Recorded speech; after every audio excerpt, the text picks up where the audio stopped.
দেখুন ডক্টর সেনগুপ্ত, আমি কিন্তু একজন বেশ নামকরা বড়সড় উকিল। এখন আপনাদের তো এই কেসটা লড়ার জন্য একটা উকিল প্রয়োজন। আমাকে কনসিডার করুন, আমি সোনার মা হিসেবে আর উকিল দুই হিসেবেই ওর পাশে থাকতে চাই, ওর সাথেই লড়াইটা লড়তে চাই।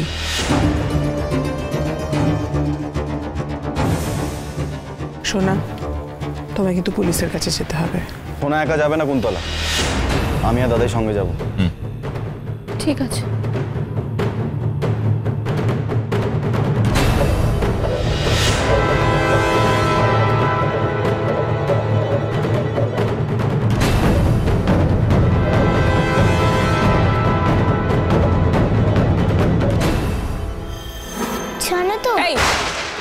সবকিছুতে তোকে কথা বলতে কে বলেছে? বেশি পাকামি না, চল ঘরে চল। তোকে তো আজকে দাঁড়াও দাঁড়াও, ওকে ছেড়ে ধোটা বাচ্চা মানুষ। হ্যাঁ, সবাই থানায় যাওয়ার কথা বলছে বলে কথাটা বলে ফেলেছে। চলো আমি কথা বলছি। পাকা বুড়ি, আবার বাঁকা বাঁকা কথা।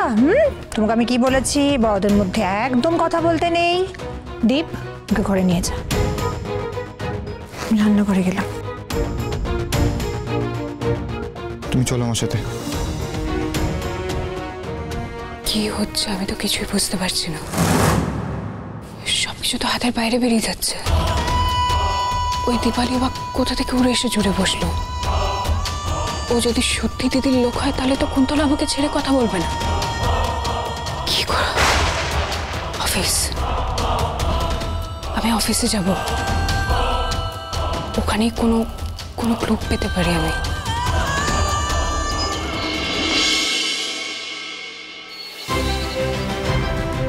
Good morning sir. Good morning. Good morning sir. Very good morning. আপনি অসুস্থ অবস্থায় অফিসে এসেছেন কেন? অফিসে না আসলে ভালো লাগে নাকি? আপনার সাথে অনেকগুলো বিষয় ডিসকাস করার আছে। অবিনাশ,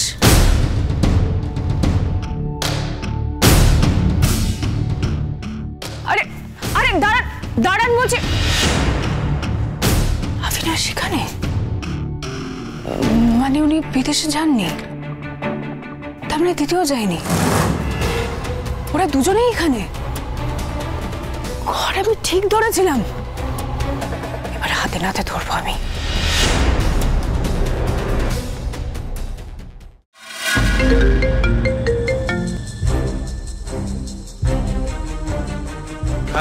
অবিনাশ, আমি কৃষ্ণর সাথে দেখা করতে যাচ্ছি।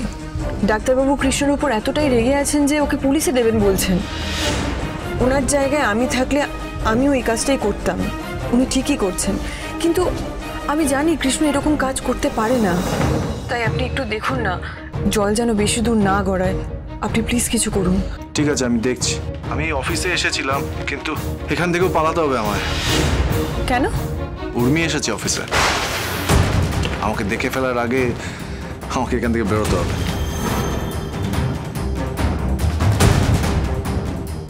Good morning sir. স্যার, এই ডকুমেন্টসগুলো আপনার সিগনেচারটা।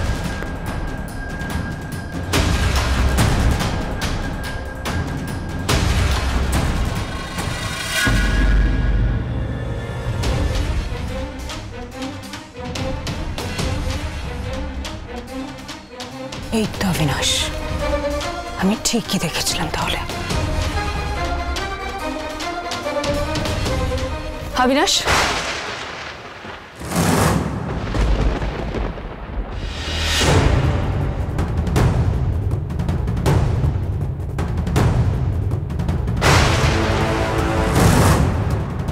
কিছু দরকার? না মানে আমি আসি এই অফিসে। আচ্ছা, দীপা সেনগুপ্ত কোথায় আছে বলতে পারবেন? উনি তো বিদেশে গেছেন। অবিনাশ স্যার আর উনি একসাথেই গেছেন কাজে।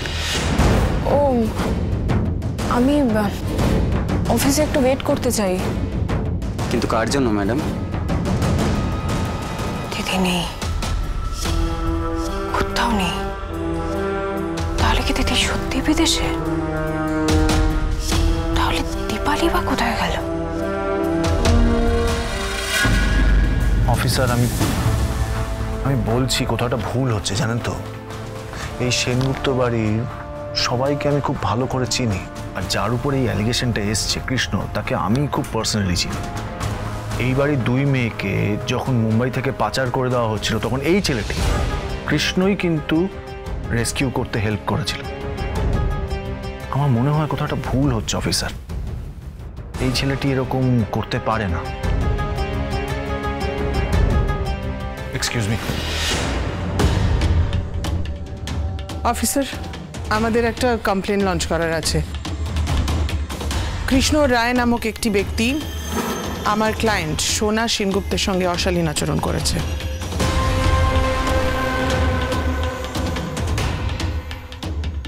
সোনা, তুমি প্লিজ অফিসারকে বলো সেদিন তোমার সঙ্গে কি কি ঘটেছিল। সোনা, আমি তোমাকে বড় দাদা হিসেবে বলছি, আমি রুডির ব্যাপারে তোমাকে কিছু জানাতে চাই।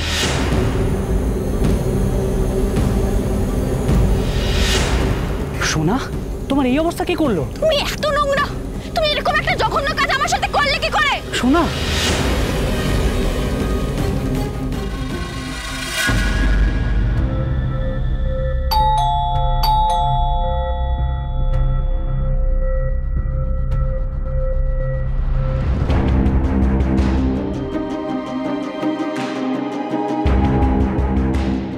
আমি জানি আমি তোমাকে চিনতে ভুল করিনি, কিন্তু আমি এটাও জানি যে সোনা আর যাই করুক তোমার বিরুদ্ধে এরকম নোংরা অভিযোগ আনবে না। কৃষ্ণ প্লিজ একবার বলো সব মিথ্যে কথা, প্লিজ। কেউই যখন আমায় বিশ্বাস করলো না, তাহলে আর বলে লাভটা কি রায়? যখন বিশ্বাস থাকবে তখন আমি তোমায় প্রমাণটা দেব। আসতে পারি? একটু কথা ছিল। আমাদের মধ্যে কথা বলার জন্য আর কিছু বেঁচে নেই রায়।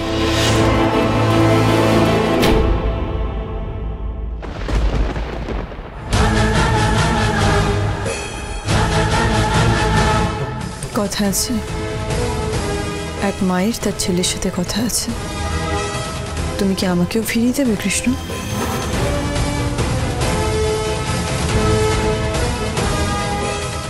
কৃষ্ণ, আমি তোমার সাথে কথা বলতে এলাম। মা, আমার কিছু বলার নেই, কোনো কৈফিয়ত দেওয়ার নেই। কৃষ্ণ, আমি তোমার কাছে কৈফিয়ত চাইতে আসিনি। আমি তোমাকে দিয়ে নিজেকে চিনেছি কৃষ্ণ। আমি বুঝেছি তোমার মনের মধ্যে এখন কি চলছে, সেটা আমি বুঝতে পারছি। আমাকে তো সত্যিটা জানতেই হবে কৃষ্ণ, না হলে। সত্যি মিথ্যে আমি কিছুই বলতে চাই না মা। কিন্তু আমি এখান থেকে সত্যিটা না জেনে কোথাও যাব না।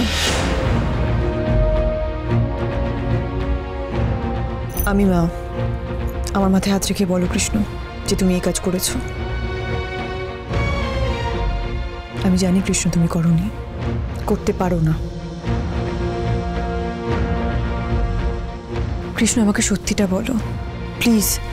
দেখো, তোমার অভিমানের জন্য আমি এতগুলো মানুষের জীবন নষ্ট হতে দিতে পারি না। আমি মা হয়ে বলছি, বলো। মা, আমি সোনাকে মেসেজ করিনি, সোনা আমাকে মেসেজ করেছিল।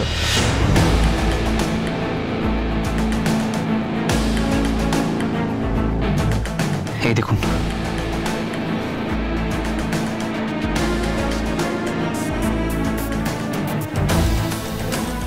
আই এম সরি কৃষ্ণ, আমার ভুল হয়ে গেছে, প্লিজ আমাকে ক্ষমা করে দাও।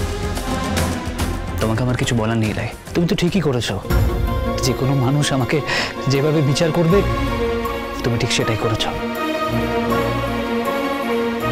কিন্তু নিজেকেও তো নির্দোষ প্রমাণ করতে হবে কৃষ্ণ, নাহলে সোনার জীবনটা শেষ হয়ে যাবে। তুমি তো সোনাকে নিজের বোনের মতো ভাবো। আমি জানি তুমি ওকে কোনো অসম্মান করতে পারো না। আপনি কি করে বুঝলেন? নিজেকে দিয়ে। নিজের বোনকে তো কম ক্ষমা করিনি আমি, এখনো ক্ষমা করে চলেছি প্রত্যেকটা মুহূর্তে। আমি তোমাকে নির্দোষ প্রমাণ করেই ছাড়বো, কিন্তু তার আগে তুমি এখান থেকে কোথাও যেতে পারবে না। আমাকে কথা দাও।